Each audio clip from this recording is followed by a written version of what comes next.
Soy Juan Pablo Correa aquí desde Orquídea. Hoy quiero compartir algo que me está dando vueltas desde hace algunos días en la cabeza. Independientemente de si trabajas en tecnología, la salud, el ámbito de las finanzas, educación, cualquier otro campo, yo creo que estamos viviendo una batalla silenciosa que se está librando ahora mismo entre dos discursos que nos afectan a todos y que quizás no les estamos dando la importancia que tiene. Les voy a contar una historia que al menos para mí inició en el 2014 cuando conocí personalmente a uno de los hombres más influyentes del mundo hoy y algunos dirían de los personajes más peligrosos. Pero antes quiero que se graben dos nombres: Peter Thiel, o en español Peter Thiel, y Francesca Bria. Francesca Bria puede sonar un poco más familiar para los que viven en Barcelona. Estas dos personas de bajo perfil mediático no han aparecido tanto en los medios de comunicación como quizás Elon Musk o Soderbergh,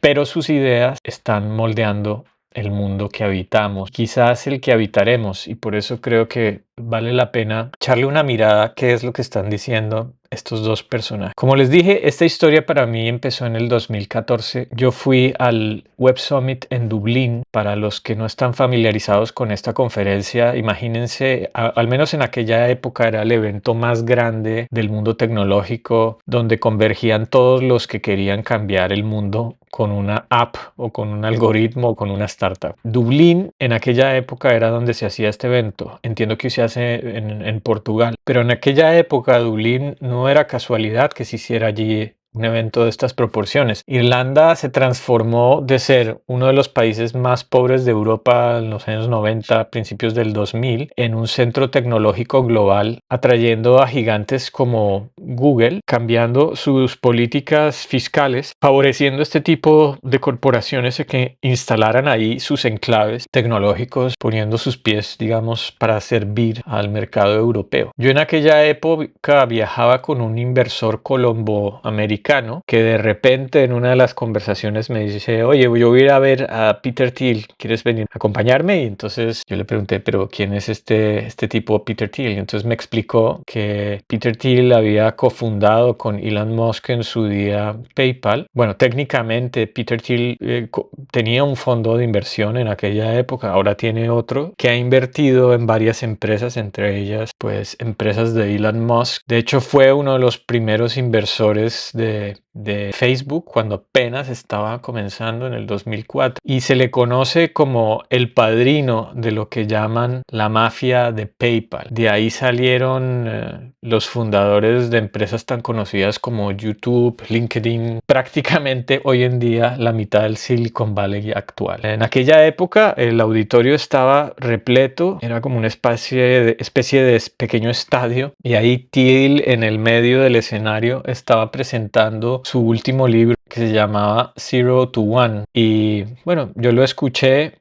Por un lado me pareció interesante lo que decía, por otro lado algunas cosas de las que decía me parecían algo pintorescas, pero bueno, déjenme explicarle un poco qué decía. Me acuerdo que tenía mucho que ver con lo de que decía su libro, que de hecho en esa época yo me lo compré, acompañé al inversor a que se lo firmara, y tuvimos la oportunidad de ahí de intercambiar con él algunas palabras. Y bueno, básicamente habían hay tres ideas en ese libro que en aquella época él planteaba, y que quizás para un emprendedor como yo, que estaba también dentro de esos círculos del emprendimiento digital, podían resultar interesantes. La primera era que la competencia era para perdedores. Thiel argumentaba en ese libro que hay algunos tipos de emprendimiento que son simplemente repartirse las migajas de un mercado, y que están, si no condenados al fracaso, que realmente no tienen un impacto real en la transformación social. Por eso, porque compites por muy poco. Y para él la verdadera innovación es crear algo tan único que no tenga competencia. Y entonces él ponía ahí en el libro el ejemplo de Google, que cambiando totalmente la manera de entender cómo debía funcionar un buscador en Internet, pues logró superar a sus competidores y se volvió realmente pues en el paradigma, ¿no? Por mucho tiempo, hasta ahora que empieza esa idea de su monopolio a tambalearse un poco con la llegada de la inteligencia artificial, pues se convirtió como durante muchos años en un paradigma de las búsquedas en Internet. Otra idea que él planteaba era que los emprendedores que realmente triunfaban, esa idea muy americana del éxito, eran los que estaban dispuestos a caminar sobre cristales rotos.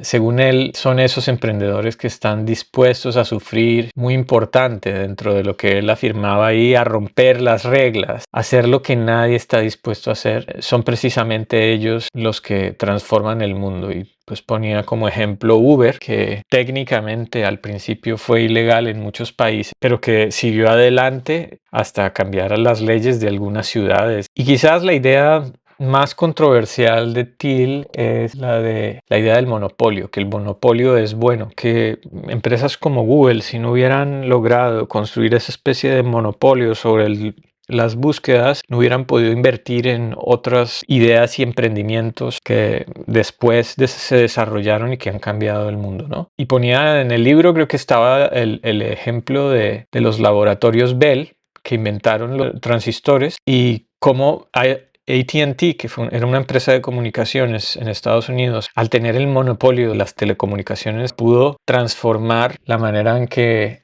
nos comunicábamos en ese entonces, ¿no? En ese momento, para el 2014, yo creo que era mucho más susceptible a estas ideas por el hecho de trabajar en un entorno de una incubadora de negocios, de Internet. Pero debo decir que algunas de esas ideas me parecían un poco absurdas y pintorescas. Ya en ese momento había algo de eso que me rayaba un poco. Esa era la época dorada de las startups, ¿cierto? Después de la caída de las .com, cuando empresas como Facebook empezaron a nacer y con esta filosofía del move fast and break things, moverse rápido y romper las cosas. Lo que no anticipaba yo en ese momento, como es muy difícil anticipar, nadie tiene una bola de cristal, es que eso que aparentemente era simplemente una filosofía empresarial que representaba a Peter Thiel, resultó ser un manual de instrucciones para algo mucho más grande, ¿cierto? Y es, creo, la evolución un poco oscura de esa filosofía que a lo largo de los años se ha convertido en una práctica, y una práctica que, más importante aún, ha tenido un giro hacia lo político. Yo le perdí la vista a Peter Thiel hasta el 2016, cuando apareció, lo vi en una noticia que aparecía en la convención republicana apoyando a Donald Trump. Y bueno, tampoco en ese momento le di demasiada importancia. Creo que ahora que es mucho más clara la relación, entiendo pues el impacto de sus ideas sobre la política. Pero claramente, pues ya no se trata de que Peter Thiel invierte en startups, ¿no? Sino que al parecer también está invirtiendo de manera cada vez más importante en la esfera de lo político. En el 2009, según se documenta por ahí, Thiel había escrito algo que quizás debía alertarnos un poco sobre cuál era el trasfondo de su pensamiento, en donde escribía, y esto lo cita en algún artículo que ha escrito Francesca Uría y en el informe que les dejo aquí, que pueden encontrar en los comentarios de este video. Peter Thiel, en ese artículo, la cita es la siguiente, voy a leer: "Ya no creo que la libertad y la democracia sean compatibles". Pero ojo, el contexto es importante. En ese momento, al parecer, Thiel no se refería a destruir la democracia. A lo que se refería era más bien a que las instituciones democráticas, y en especial los sistemas de bienestar europeos, de las democracias europeas, él, habiendo nacido en Alemania y habiendo migrado a los Estados Unidos, decía que hacían imposible un verdadero libertarianismo, ¿vale? Un liberalismo puro, que es realmente lo que, al parecer, desde el punto de vista político, Thiel representa, la idea del libertario, ¿no? Del liberalismo extremo. Aunque si bien nunca explícitamente parece que él ha dicho que hay que hacer un golpe de estado a la democracia, sí que ha afirmado en varias ocasiones que él considera que la tecnología puede ser una manera de escapar a la política. Entonces habla pues de las ciudades flotantes, que ahora lo vemos con esta de las personas que viven y trabajan en remoto y que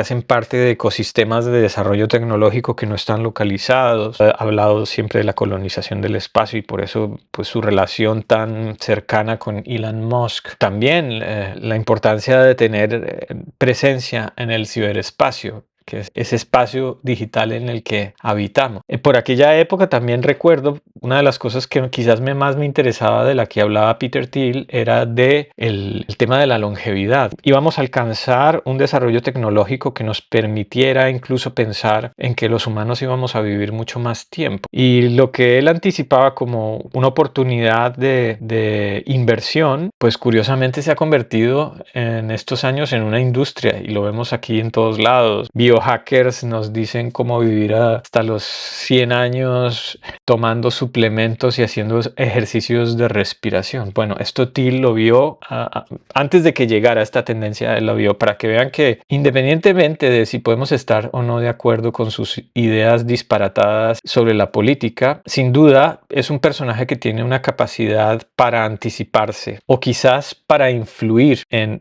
el devenir, ¿no?, de las cosas que suceden. Pero déjenme por un momento interpretar lo que estas ideas de Peter Thiel significan en la práctica. Peter Thiel realmente cree que la democracia, que los parlamentos, que los controles, que los equilibrios de poder de la democracia, de las instituciones democráticas, lo que hacen es frenar el progreso. ¿Y cuál es su visión? Pues podríamos interpretarla como una especie de gobierno corporativo, gestionado como una empresa, donde están estas personas poderosas e influyentes, que son los CEOs, que toman decisiones rápidas sin consultar a nadie. Un caso concreto de esto podría ser Palantir, ¿no?, la empresa que él fundó en el 2003, que cada vez tiene más influencia sobre lo que sucede en la geopolítica global y en especial en la estrategia de seguridad de los Estados Unidos. Palantir, para los que son fanáticos del Señor de los Anillos, son esas esferas que todo lo ven. El Palantir es como ese gran hermano que es capaz de escucharlo y verlo todo. Tiene una presencia omnipresente. Esto lo reseña en un artículo Francesca Bria sobre cómo Palantir firmó hace poco, este año, en julio, un contrato de miles de millones de dólares con el Pentágono, un contrato para la próxima década. Antes de eso, ya las acciones de Palantir con la llegada de Trump subieron más de un 200%. Pero no solamente esto, otros ejemplos de cómo Palantir ha venido cooptando espacios, digamos, de la esfera democrática. Es un contrato que se firmó en noviembre del 2023. Palantir ganó un contrato de 330 millones de libras para proporcionar el sistema detrás que está dentro de la interoperabilidad de datos de la federación, de las diferentes federaciones de hospitales del NHS en el Reino Unido. El NHS sería como el Ministerio de Salud, ¿no?, del Reino Unido. A ver, siendo objetivos y digamos matizando el tema, no es que estos sistemas controlen todos los datos médicos, pero sí que proporcionan la infraestructura de análisis que procesa las historias clínicas de millones de británicos, que al final, a partir de esos algoritmos, se pueden tomar decisiones para priorizar quién tiene acceso o no tiene acceso a según qué recursos, ¿vale? Si uno ve en el artículo que reseño aquí de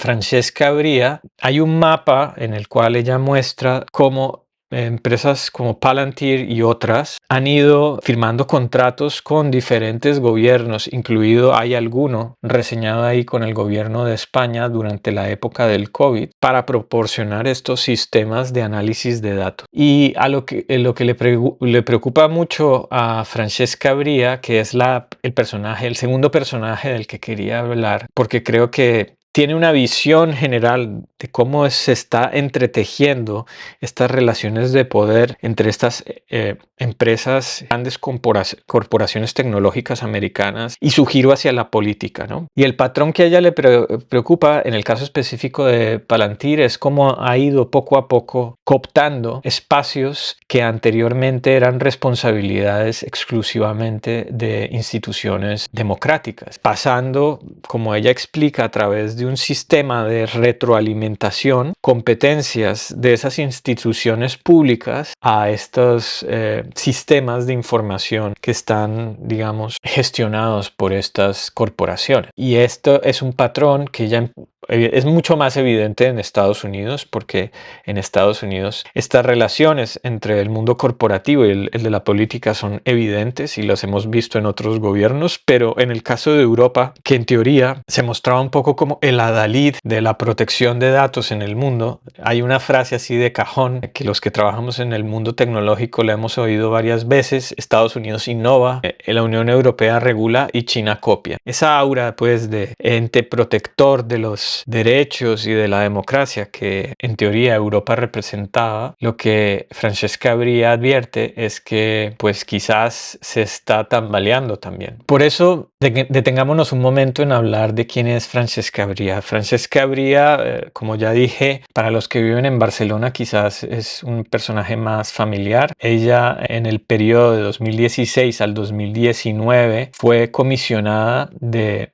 la tecnología e innovación digital de la ciudad, pero su influencia va mucho más allá. Es una voz muy activa dentro de las esferas políticas de la Unión Europea y con todo lo que tiene que ver con temas de innovación digital y democracia, ¿no? Bria, para caracterizarla de alguna manera, sería como ese personaje de la científica que en las películas apocalípticas intenta advertirnos a todos sobre el peligro inminente en el que nos encontramos mientras los políticos la ignoran, excepto que esto no es ficción. De hecho, he leído una noticia hace poco que la Unión Europea, y yo creo que con razón, pero habría que ver cómo se desarrolla ese proceso, está echando para atrás algunos de los protocolos y políticas que había desarrollado para frenar los peligros de la inteligencia artificial. He hecho algún video alrededor de eso aquí en mi canal, que los invito a que sigan, de cómo quizás esas políticas para frenar la inteligencia artificial a lo mejor no se crearon desde los, digamos, conceptos adecuados, y por lo tanto al desarrollarse esta tecnología a una velocidad mucho más rápida, pues incluso hicieron obsoletas muy rápidas esas reglamentaciones. Así que aquí hay como una paradoja, por un lado, que tiene que ver con las velocidades, ¿no? La velocidad del desarrollo tecnológico y la velocidad de las democracias y las instituciones democráticas para regular y crear un espacio seguro para que esas tecnologías sirvan al propósito de los ciudadanos y no al propósito de intereses privados, por ejemplo. En un proyecto muy interesante que está en internet, que lo dejo aquí en los enlaces, que lo invito a que lo miren, Bria ha mapeado lo que ella llama el Authoritarian Stack, o la pila autoritaria. Para los que trabajamos en tecnología, esta palabra stack es muy familiar, pero quizás si usted no trabaja en este ámbito, se lo explico. El stack sería como esa serie de capas de tecnología, por ejemplo, pues la infraestructura, el hardware, después las APIs o los softwares que permiten la integración de datos o compartir datos, es decir, todas esas capas de tecnología que se apilan una encima de la otra son los que crean los sistemas de información. Y ella utiliza esta analogía para explicar cómo esto, de alguna manera, esta manera de crear una arquitectura de un sistema se está utilizando también para pensar en las arquitecturas de poder y políticas. De hecho, existe un artículo reciente que fue publicado en La Vanguardia, en donde ella explica con más detalle cómo estamos ante un golpe tecnoautoritario, cómo está funcionando y cuál podría ser el impacto que podría tener. Yo voy a simplificarlo mucho, pero ustedes pueden buscar en las redes y pueden expandirse más y entender en más detalle de qué se trata. Ella lo imagina como, o imagínenselo como una suerte de edificio. En los cimientos estarían empresas como Palantir, por ejemplo, que recogen datos y que los analizan y que los tratan, ¿cierto? Después, en un segundo piso estarían los algoritmos de la inteligencia artificial que está alimentada con estos datos. Ese sería como el segundo piso de stack, de esta pila de tecnología. Después, los algoritmos que toman decisiones. Y esto no es algo nuevo, esto ya viene sucediendo y hay varios ejemplos por ahí, ¿no? Son algoritmos que permiten, por ejemplo, que alguien reciba un préstamo, o quién es sospechoso de un crimen, quién recibe tratamiento prioritario para una cita médica o para recibir un fármaco. Esto ya empieza a verse. Y en un último piso, pues en términos generales, ese último piso es el que hace que los gobiernos sean tan dependientes de estos sistemas que ya no puedan funcionar sin ellos. Entonces, lo que ella advierte es que estamos paulatinamente delegando parte de esas funciones del gobierno bajo la idea de eficacia y de rapidez a estos sistemas, dándoles un poder que quizás, si no somos conscientes de lo que estamos haciendo, podamos perder como ciudadanos, ¿no? Durante su tiempo en Barcelona, Bria implementó algo que yo creo que fue hasta cierto punto revolucionario, ¿no? Que es el concepto de soberanía tecnológica, que una ciudad fuera capaz de migrar todo su software al software libre y a estándares abiertos, que hubiera un control ciudadano sobre los datos, que las plataformas que se desarrollaran fueran participativas, como por ejemplo la plataforma Decidim, con más de 40.000 usuarios en la ciudad de Barcelona que participan proactivamente en priorizar proyectos de la ciudad. Cuando Bria habla del peligro de la cooptación democrática o la captura de la democracia, utiliza una analogía brillante que creo que explica muy bien cómo funcionan estos procesos de cooptación, ¿no? Imagínate como si contratáramos a una empresa para que administrara nuestra casa, ¿vale? Y al principio solo pues manejan el cambio de las llaves, ¿no? Si se te pierde una llave, ellos te dan una nueva. Pero luego empiezan a decidir quién puede y quién no entrar a la casa, ¿cierto? Y después, a lo mejor un día quieres entrar y te das cuenta que han cambiado las cerraduras. Y después descubres que ya no es tu casa, es de ellos y tú solamente eres un inquilino, ¿no? Entonces, bueno, usted se preguntará, pero bueno, esto es muy abstracto, ¿cómo me afecta a mí? ¿Cómo nos afecta en el día a día? Y bueno, voy a plantear algunos ejemplos concretos. Durante el COVID, Palantir, una empresa como Palantir, firmó algunos contratos no solo con el Reino Unido, sino con varios países, entre ellos España. Esto lo pueden ver en la página web esta que les cito aquí. Al parecer, esto lo digo con cierta prudencia, algunos de esos sistemas lo que permitían era priorizar durante el COVID quién podía acceder a según qué recursos, ¿no? Lo cual es un poco paradójico, ¿no? Porque especialmente para la Unión Europea, que yo creo que a veces peca un poco de hipocresía en el sentido de que por un lado parece estar defendiendo esta idea de la protección de los datos, de la soberanía digital, con unas leyes muy robustas que para algunos, incluyéndome a mí en algún momento, debo reconocerlo, nos parecen excesivas, que pueden ir en contra de la innovación tecnológica hasta cierto punto, pero por el otro lado, no siempre de manera muy visible, firma contratos con estas corporaciones. Y bueno, aquí nos podemos preguntar, bueno, ¿y por qué sucede esto? También estamos en una coyuntura compleja. Recuerdo en el momento en que Trump puso esto de las tariffs, este nuevo régimen de aranceles, se ha venido librando una lucha de poder, de negociación entre sectores económicos que se han visto afectados. Un sector económico muy importante en el cual tiene una gran participación en Estados Unidos, en Europa, es el de la esfera de lo digital. Entonces creo que aquí la Unión Europea, con el fin de poder tener margen de actuación, ha cedido frente a cosas en las que en teoría había sido una Dalit de la defensa de los derechos digitales. Por eso creo que es importante la voz de Francesca Bria, porque nos advierte que podemos estar en medio de un paulatina cesión de ese espacio que hasta este momento habíamos ganado, que podemos criticar si estaba bien diseñado o no, pero que al final de cuentas sí que protegía al menos Europa de este fenómeno que es muy claro que sucede en los Estados Unidos. Otro de los ejemplos que ella utiliza, que creo que es el más significativo que está en ese reporte que les dejo aquí, es la evidente relación de poder entre estas corporaciones y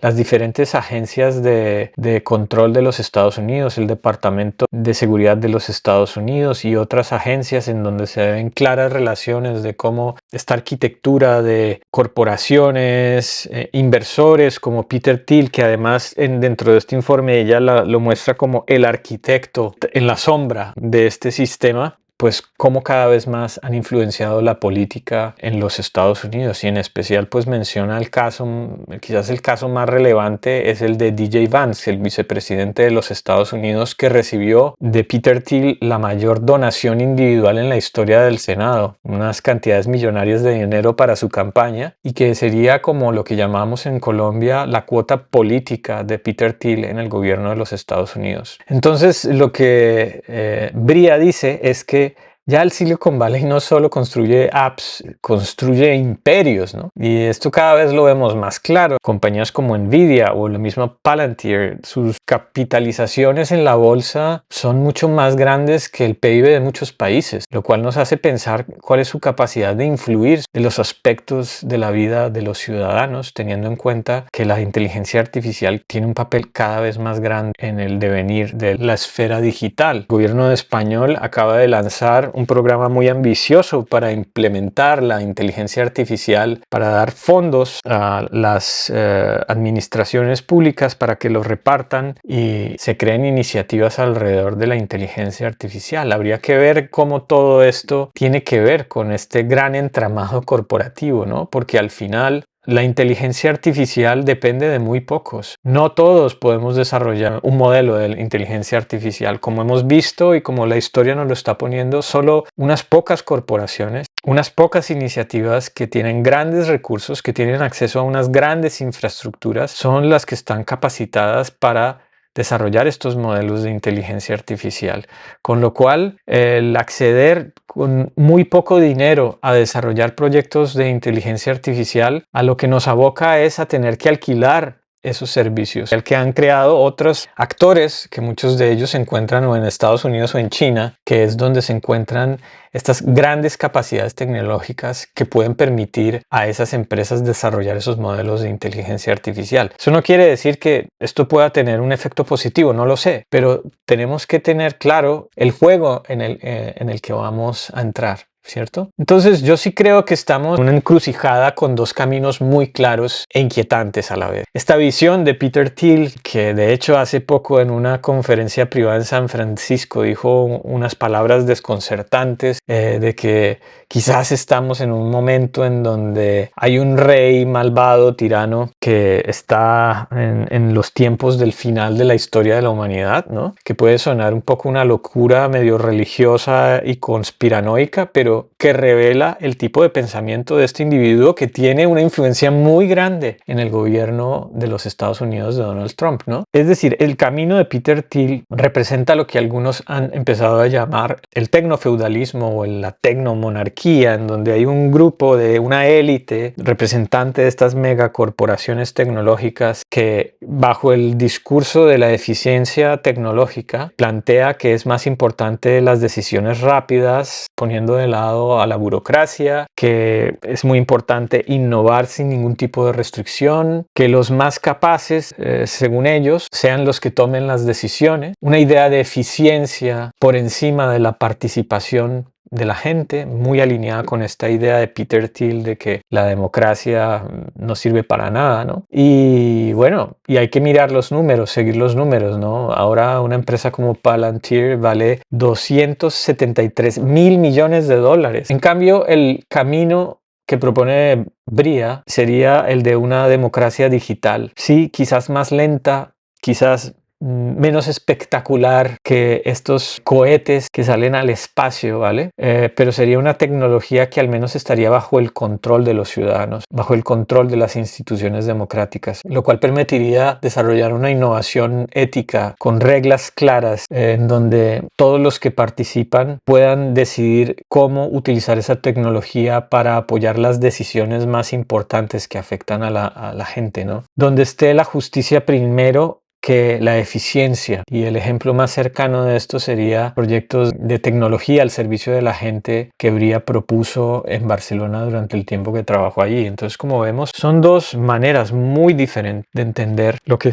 está sucediendo en este momento. No quiero terminar este video dando la impresión de que esto es una historia paranoica, sino creo que es importante darnos cuenta que estos dos discursos están teniendo un impacto sobre la realidad. Algunos de manera mucho más eficaz que otros, como quizás es el de Peter Thiel. Y para esto creo que debemos equiparnos con herramientas, preguntas para no comer entero lo que estamos viendo con nuestros propios ojos, ¿no? Yo creo que es importante que hagamos la pregunta de quiénes son las empresas que procesan nuestros datos a nivel del municipio, de la localidad donde vivimos. ¿Estar enterado de quiénes son esas empresas? Debería ser una pregunta que nos deberíamos hacer, como en su caso se hizo en Barcelona, ¿no?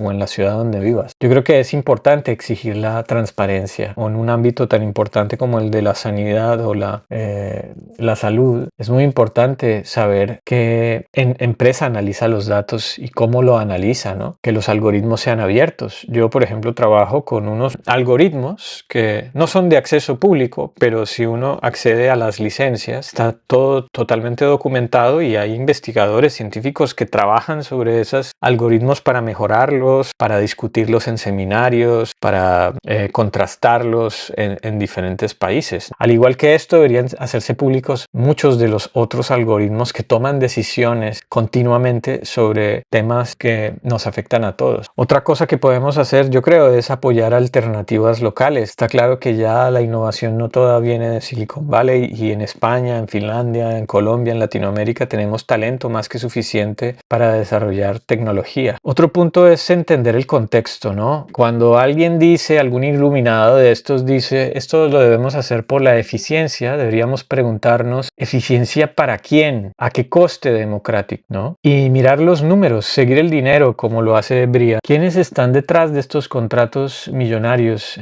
con las administraciones públicas? ¿Quiénes son estas corporaciones? ¿Cuáles son los resultados que hay detrás de estas iniciativas público-privadas? No con el fin de menospreciar la colaboración público-privada, ni con el discurso manido de decir que lo público, solo lo público es lo que funciona bien. No, sino con un espíritu crítico para entender cómo se están procesando nuestros datos, quiénes los están manejando. Eso es una responsabilidad no solo de los gobiernos, es una responsabilidad de todos. Miren, yo empecé en este camino siendo tecnooptimista. Creí que la tecnología iba a resolver, o al menos nos iba a permitir construir espacios más democráticos. Ahora entiendo que la tecnología es solo una herramienta, y como toda herramienta depende de quién la maneje y con qué intención. La batalla entre la visión de Peter Thiel y Bria no es solo un discurso sobre la tecnología. Como hemos visto, es sobre qué tipo de sociedad queremos ser, ahora donde la tecnología juega un papel fundamental en nuestras vidas. Y ahí hay dos caminos. Una donde pocos iluminados deciden por todos en nombre de la eficiencia, o un camino donde mantenemos el poder de decidir colectivamente sobre nuestro futuro, aunque quizás sea un poco más lento y complicado. Y aquí en España o en Latinoamérica o en Europa, yo sí creo que tenemos una oportunidad única. No somos el Silicon Valley. Yo creo que nunca lo hemos querido ser. Podemos aprender de ciudades como Barcelona, escuchar y ser atentos y llevar al extremo todo de lo que nos advierte Francesca Bria, y ser conscientes de que podemos exigir nuestros derechos sobre nuestros datos, sobre nuestra salud, sobre nuestra educación, y que no se conviertan en el negocio corporativo que ven en la democracia un obstáculo de estas empresas, ¿no? Porque al final, cuando Peter Thiel dice que la libertad y la democracia no son compatibles, tenemos que preguntarnos, ¿libertad para quién? ¿Libertad de las corporaciones para decidir por nosotros, o nuestra libertad colectiva para decidir nuestro propio futuro? No tengo todas las respuestas sobre esta encrucijada, pero sí sé que si no participamos en esta conversación, si no hacemos público estas ideas y hablamos sobre ellas, otros van a tomar decisiones por nosotros, y cuando menos lo pensemos, cuando despertemos a esta realidad, quizás, como dice Bria, sea demasiado tarde. Les dejo los links aquí en la descripción de los documentos y las fuentes que utilicé para hacer este vídeo, y sobre todo me encantaría saber ¿Ustedes qué piensan? ¿Sabían que estas empresas ya operan en países europeos como España, como Palantir? ¿Conocían, habían oído hablar de estas corporaciones? ¿Qué experiencia tienen con la digitalización en las ciudades y lo que está sucediendo en su ciudad? Nos vemos en el próximo vídeo. Soy Juan Pablo Correa, aquí desde Orquídea, y recordándoles que el futuro no está escrito, al menos no todavía.